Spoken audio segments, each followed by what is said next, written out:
Hey, everybody, welcome to another pastor's study.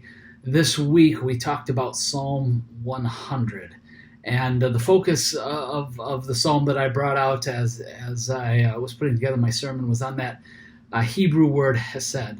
Um, Again, I'm not a Hebrew scholar. I studied a little Greek, not really any Hebrew. I'm not very good at languages, but um, they fascinate me. And Hebrew in particular is interesting because you get into a lot of these words where there's a depth of meaning that just can't be captured in a simple translation into English. You know, something like shalom, which you can give the quick answer, means peace, but in reality, it's more than peace. It's rest. There's a long time period attached to it. It's really pointing ahead to eternity and that final peace and rest and comfort that comes in heaven. And Hesed is a similar idea where it's got this idea of love, but it's more than just the word love. It's more of the definition into it. It's the fact that they create an English word, loving kindness, because there's nothing else that really works. The ESV uses steadfast love. It's more than just that simple quick hitting answer. There's the depth to it, and specifically in connection with God and the love that He shows for us.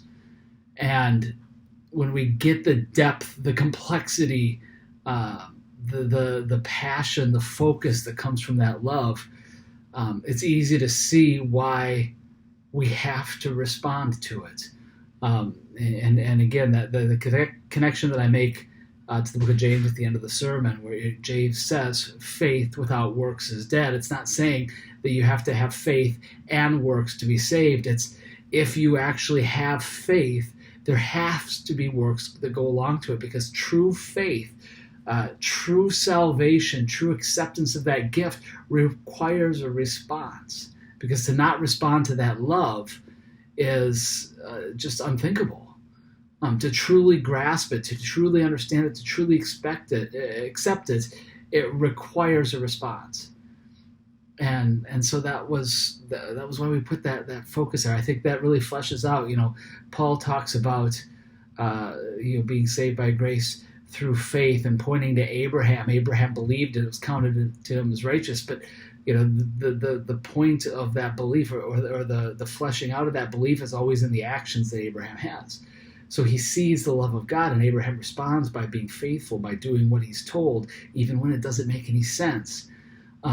By following God's guidance wherever it goes. And that's what was counted to him as righteousness. It was the belief that saved him. But we see the belief in his faithfulness and his actions and his response to it. And so then when James comes by and says, faith without works is dead, what he's saying is you can say whatever you want, but if it hasn't changed your life, it's not a real response. Now, it becomes complicated then when we start talking about responses. We often talk about worship and needing an emotional response to worship, which is what we see in so many of these Psalms.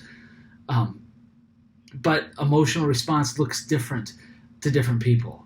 I'm not a really exuding emotional person, but I often have sat in church rooms looking around thinking, I seem like this, hyper emotional, weepy person compared to other people. But then you get in a different room and you see people who just wear their emotions on their sleeves. It doesn't mean that those of us who aren't as emotional aren't worshiping with our whole spirit, aren't worshiping with an emotional response. It just looks different. The actions that come out of a response look different for different people too. So that's why we have to be careful not to judge people, because we don't know what's going on in their hearts. We don't know just because their response doesn't look like my response doesn't mean their response is wrong and the mine is right. But we do have to say there has to be a response. There should be emotion attached to worship. Worship should never, ever be cold, disconnected, rote. It should be something that connects with our hearts, that connects our heart to the Spirit of God, that causes us to come to Him and want to, like it says in this psalm, make a joyful noise coming into His presence with singing. There should be an excitement. There should be a joy there as a response to that incredible love. So that's where kind of that all came from this week. It's reflecting on the fact that we should be recognizing that daily so that we can respond. Our lives becoming lives of service, again, not out of obligation, but out of a passion, out of a desire to say, because He has this love for me, I want to do this. And it's not always that clean. It's not always that simple. There's, we always are going to have conflicts and struggles and what ifs and what abouts. But that's the heart that should be behind what we're doing and why we're doing it.